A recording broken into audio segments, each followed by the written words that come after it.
Turns out everyone lied about Sleepy Joe. Elder Democrats are literally falling asleep at work, and the mayor of Nashville is even more of a treasonous dork than the last one. It's time for my Losers of the Week. Don't forget to like, comment, subscribe to the show on YouTube at Tomi Lahren is Fearless. The show starts now.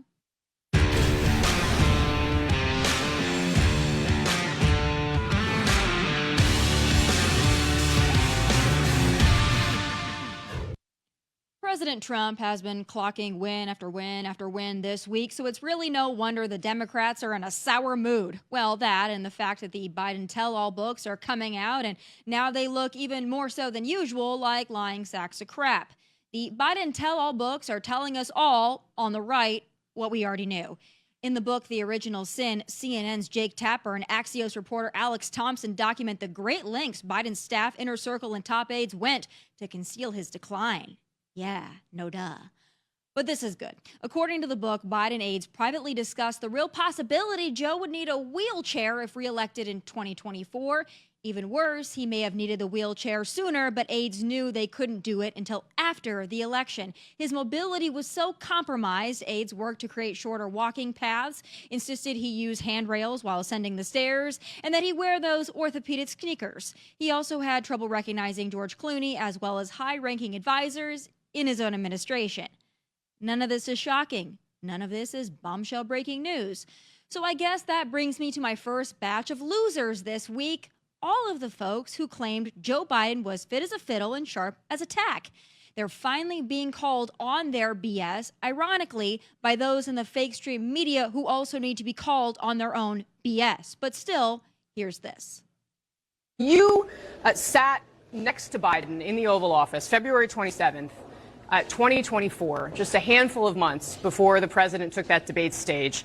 And it was later reported that you and other Democratic leaders were talking before the debate about having a plan. You and Hakeem Jeffries, Nancy Pelosi, Barack Obama. I understand you later denied that that ever happened. But I am curious, I'm interested to know whether the man that you saw sitting there on that couch on that day, you were in there, you saw him up close and personal. Did you really not have any idea that he was not fit to serve a second term? Casey, we're looking forward. We have the largest Medicaid cut in front of us. We have the whole federal government at risk. You're facing all of this because you lost a presidential election. And is that not Joe Biden's responsibility for deciding to run again? We're looking forward. That's it?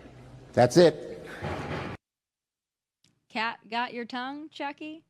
Look, all of this is a load of crap. All of it, and everyone involved, including those in the media who now want to be all brave and bold and blow the whistle literally 5 years too late. But here's the deal. As much as I do believe those of us on the right are smarter and more perceptive than those on the left, it's not like we had some kind of a sixth sense on the Joe situation. We called out his decline in 2019, for God's sake. But those on the left and the fake stream media want us to believe they really didn't catch on until that debate on June 27th, 2024. Really? That was your first clue, your aha moment? Bull. There are only two options here. Either y'all are dumber than a box of rocks or you're lying sacks of crap. Take your pick, but those are the options. But speaking of Sleepy Joe, he's not the only Democrat leader who can't muster up the strength or give a damn to stay awake on the job. Here's Democrat Representative Debbie Dingell of Michigan. Legit clocked out and conked out. Now, Debbie Dreamer over there has been in Congress for 10 years. She's 71 years old. She took over that seat from her husband, John Dingell, who held it for nearly 60 years. And before him, her father-in-law, Dingell Sr., held it for 22 years. That means that Dingell has been in office for damn near 100 years. I think it's time for the Dingells to call it a day, which I guess she technically already did, but perhaps she can take a nap on her own time.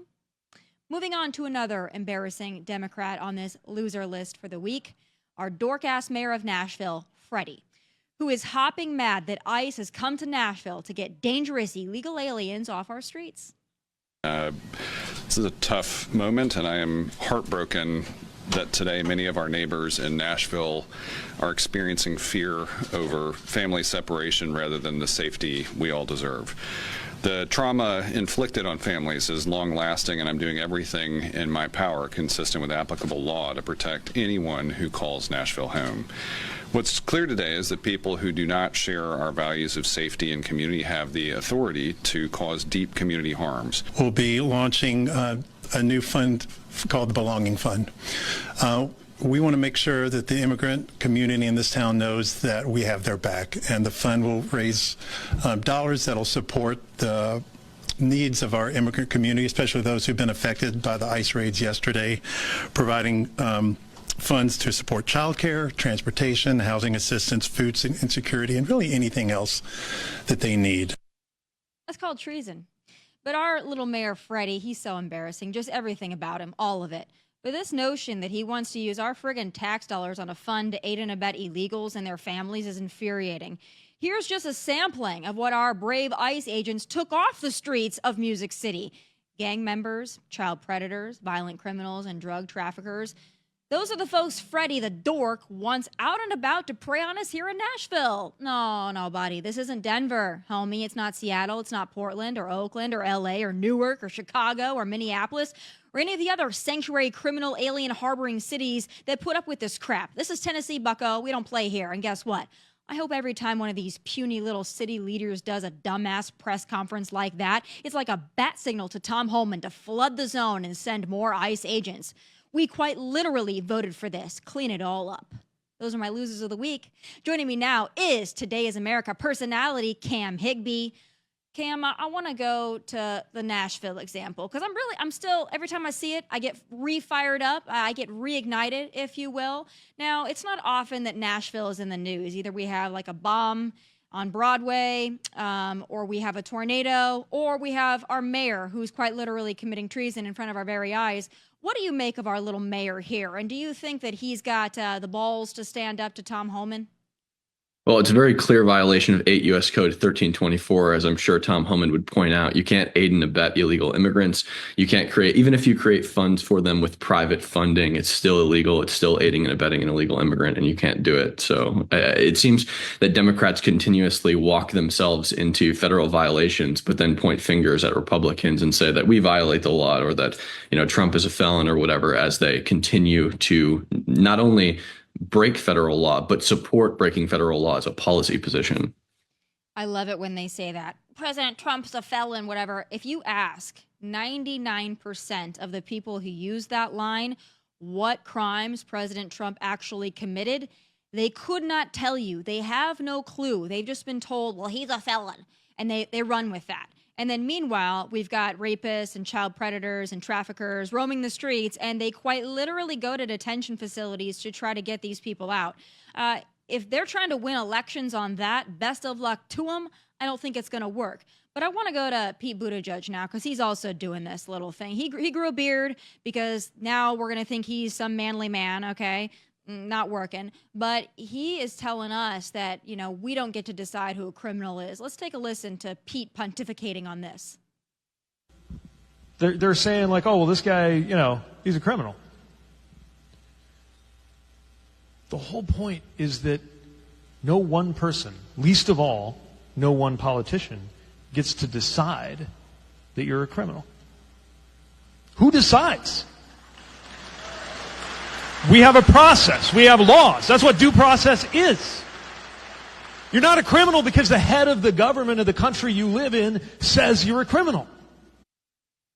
Okay. So I really love that they're trying to work this angle here. They think people are literally stupid. That President Trump just saw Kilmar Abrego Garcia and said, I think he's a criminal. Never mind that we've got two courts that say he's MS-13 affiliated, the Prince George County law enforcement informant saying that he is an MS-13 gang member, his wife filing multiple protective orders saying that he's abusive. You've got a video of him trafficking people allegedly across my state of Tennessee. But Pete wants us to believe that we just can't decide that, can't just decide it on our own, Cam. Yeah, well, they're acting as if Kilmar Abrego Garcia hasn't been through the court system. And they're also sort of presupposing that you have to be a criminal to be deported. So Kilmar Abrego Garcia was under a deportation order, but you don't have to be a criminal to be deported. I mean, I guess you have to violate 8 U.S. Code 1325 initially, be an illegal immigrant. But outside of that violation, you don't need to be a criminal. So, like, for example, if you're here on a green card or you're here on a visa of some kind, if you endorse a foreign designated terrorist organization, that's a violation of your immigration agreement and you can be deported. Kilmar Abrego Garcia was a member of a foreign designated terrorist organization. He was arrested alongside members of MS-13, identified by a confidential informant that he was an MS-13 gang member. His wife's ex actually filed in 2018, before he was ever arrested as a member of a gang, filed a court petition to have his children removed from the home because those, at least some of those children are not Kilmar Abrego Garcia's. They're his wife's ex's children. He filed an order, said, like, I don't feel comfortable having my children in a home with a gang member. And nobody wants to talk about that. Every time I bring it up, they fold. Well, Cam, they said that he was just rounded up because he was wearing a Bulls hat. That's just all it was. It's just a Bulls hat, a couple of little tattoos there. These people are so stupid. Let's go to this. The DNC, you know, they're flailing, they're struggling. But their big thing, their bold, brave move to win back the American people, they're going to apparently fly a Qatar-A-Lago banner over Mar-a-Lago in the coming days. Yeah, that's their big move. You know, and again, however you feel about this supposed gift from Qatar of this new Air Force One, you know, the fact that Democrats think that that's their slam dunk moment, do you think that's going to work? No, I think it's actually pretty ironic that they're the party of Ilhan Omar and Rashida Tlaib, and they're the ones that are making fun of Trump for working with Qatar. I mean, like, his job is diplomacy. He has to work with foreign countries. And I'm no fan of Trump getting real close to Qatar, but I also didn't expect there to be the biggest deal in Boeing history injected from Qatar. They're literally now funding the organization that is creating bombs to bomb their proxy. So, I mean, I think that if we can create a rift between Gulf states and Iran, I think that's a good thing. And I think that if Trump can make that happen, he should continue trying. But I think that they tend to jump the gun on coming after Trump before they know what he's actually doing. Well, there's just so many victories. They have to focus on something. So they go between, the plane from Qatar and the Diddy trial. It's like, don't notice all this other stuff that's going on that's historic in nature. And I love it that now they don't want us to work with the Middle East, by the way. It's like, you want to ease sanctions on Syria, and then they quite literally have members of their own party that want to do far worse. So there's that. You alluded to that. They're so dumb. I want to get to some other news that's political in nature, but we'll leave the Democrats alone for a little while. What do you think about Karmelo Anthony, the teen who is suspected of, though admitted to, stabbing a classmate or a peer, Austin Metcalf, and killing him? He's going to be allowed to graduate, and his advocate, Dominique Alexander, BLM affiliated, says that this is about dignity for Karmelo. Do you think that this is a dignified way to go about this? No, and I actually think it's very political, because I think if he was white, he wouldn't be graduating. I think that we have a culture of DEI and trying to not be racist. And I think that this is a physical illustration of the way the culture has shifted into this we can't ever be racist thing. Karmelo Anthony brought a knife to school and he stabbed somebody who was competing in track against him. I've been in high school, I've been in middle school, and I've been in fist fights. You don't pull a knife on people in a fist fight. There's no situation, unless Austin Metcalf had a knife, that you pull a knife. Yeah. And why'd you bring a knife to a track meet? It doesn't make any sense in the world, but they're uplifting this fellow as some kind of a martyr. Fundraisers that have raised a ton of money for him and for his family. The press conferences are nauseating.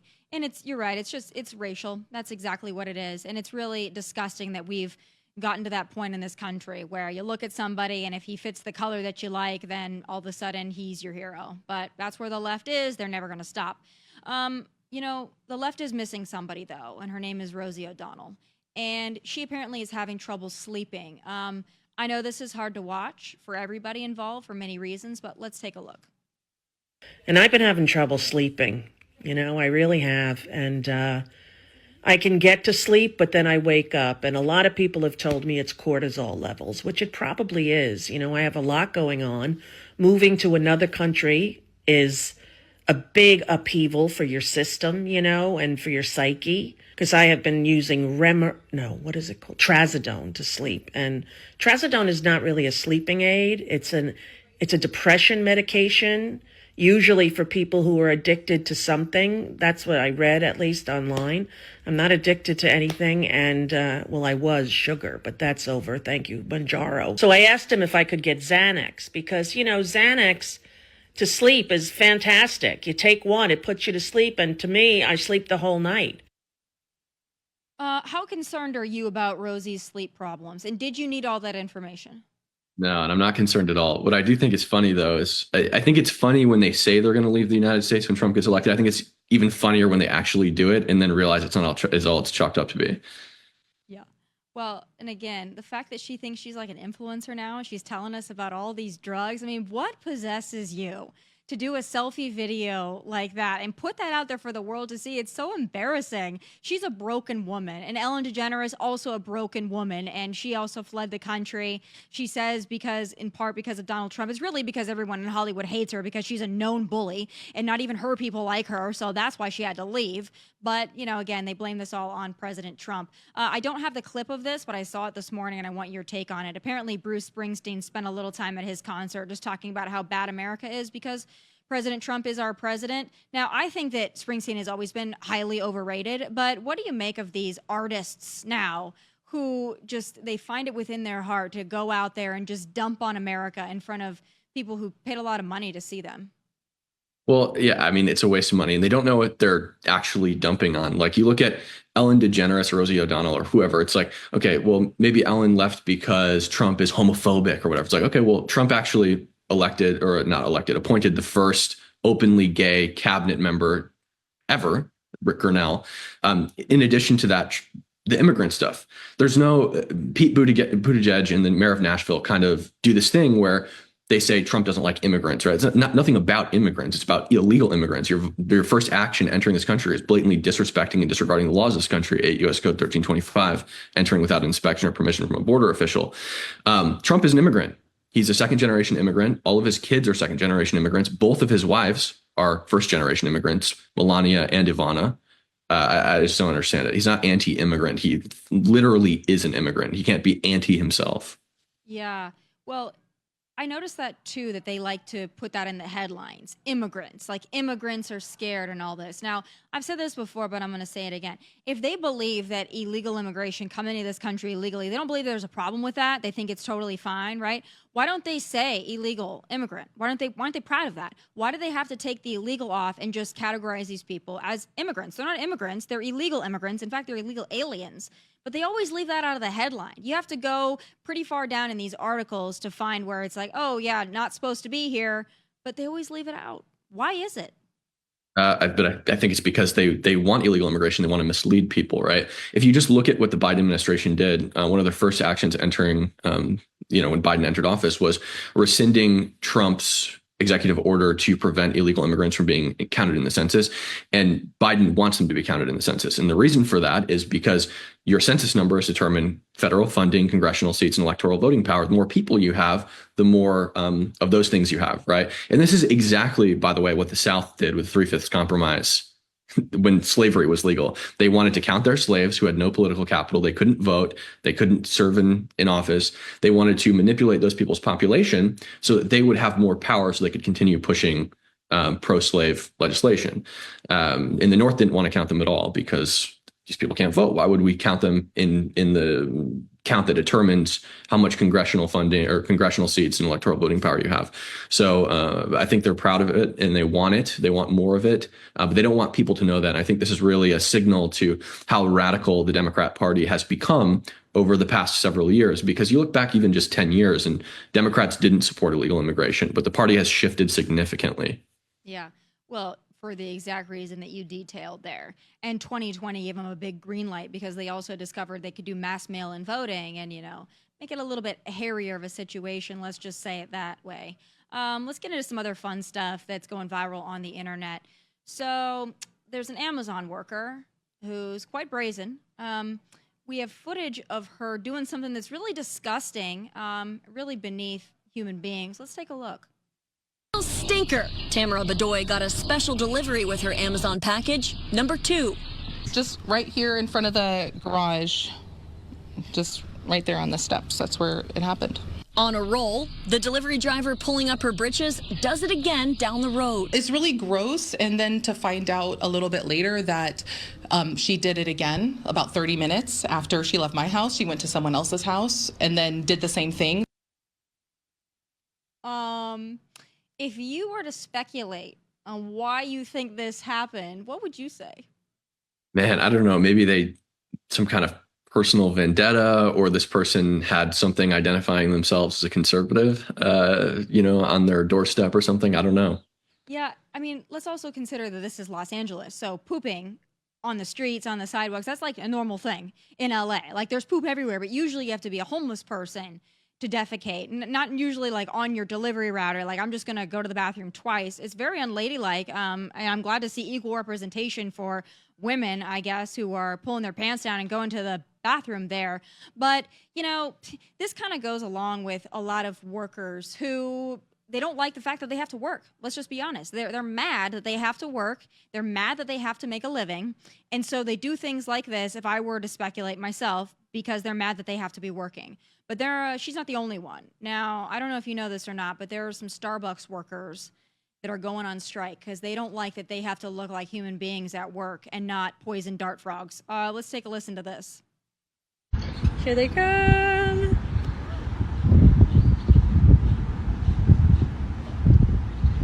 Hey! Yes! On strike, shut it down. Dallas is a union town. On strike, shut it down. Dallas is a union town. Shut it down. Dallas. Union strong. Woohoo!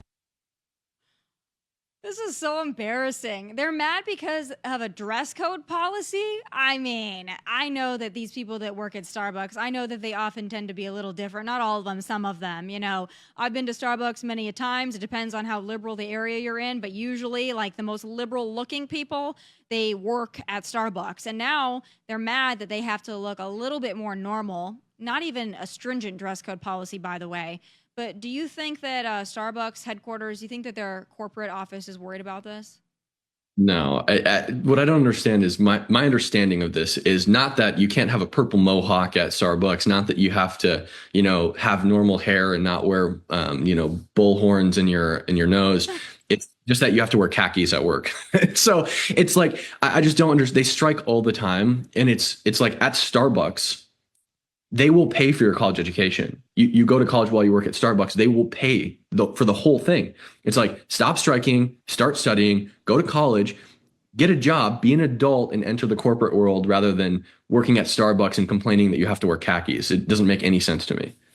And Cam, I thought lesbians loved khakis, so I guess I'm a little taken aback. I didn't know that was such a thing now. I don't know what they prefer to wear, but I've seen a lot of folks on both sides of the political divide that love a good khaki, either at the country club or, the dog park or, the softball field for our friends, maybe batting for the other team over there. So I'm a little stunned by this.